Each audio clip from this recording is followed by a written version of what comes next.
মুন্সিগঞ্জে শেষ হলো জেলা প্রশাসক গোল্ড কাপ ফুটবল টুর্নামেন্ট 2026-এর ফাইনাল ও পুরস্কার বিতরণী অনুষ্ঠান।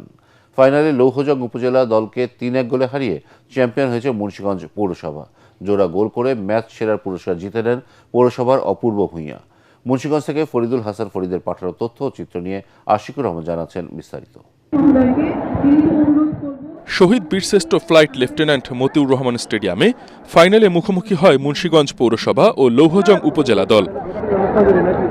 শুরু থেকেই আক্রমণ পাল্টা আক্রমণে জমে ওঠে ম্যাচ। অপূর্ব ভূঁইয়ার জোড়া গোল ও ত্রিশালের 1 গোলে 3-1 ব্যবধানে জয় পেয়ে চ্যাম্পিয়ন হয় মুন্সিগঞ্জ পৌরসভা। লৌহজংয়ের হয়ে একমাত্র গোলটি করেন দীপু। ফাইনাল ম্যাচ সেরা হন জোড়া গোল করা অপূর্ব ভূঁইয়া, আর টুর্নামেন্ট সেরা খেলোয়াড়ে নির্বাচিত হন লৌহজংয়ের ইমরান হোসেন। বর্তমান সরকার ব্যাপক কর্মসূচি গ্রহণ করেছে, তার মধ্যে অন্যতম হচ্ছে কিশোরের জনগোষ্ঠী আছে এবং সর্বস্তরের জনগোষ্ঠীতে বিশেষ করে শিশু কিশোর এবং যুব সমাজকে খেলাধুলার মধ্যে নিয়োজিত করা। খেলাধুলার প্রতি যে আমাদের যে আগ্রহ এবং আজকে মাননীয় মন্ত্রী মহোদয়ের যারা আমিনুল হক স্যার উপস্থিতিতে এবং দর্শক শ্রোতা এটাই প্রমাণ করে মুন্সিগঞ্জের মানুষ খেলাধুলার ইভেন্টস গুলোকে ভালোবাসে।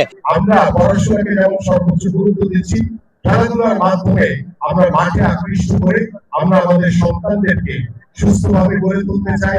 আমরা সবাই দেশপ্রেমে উদ্বুদ্ধ হয়ে একসাথে বলতে চাই, সবার আগে আমার বাংলাদেশ, এবং সবার আগে বাংলাদেশকে ধারণ করে আমরা সামনের দিকে এগিয়ে যাব ইনশাআল্লাহ। নিয়মিত খেলাধুলার আয়োজন তরুণদের মাঠমুখী করার পাশাপাশি মাদক ও অপরাধ থেকে দূরে রাখতে সহায়ক হবে বলে মনে করছেন সংশ্লিষ্টরা।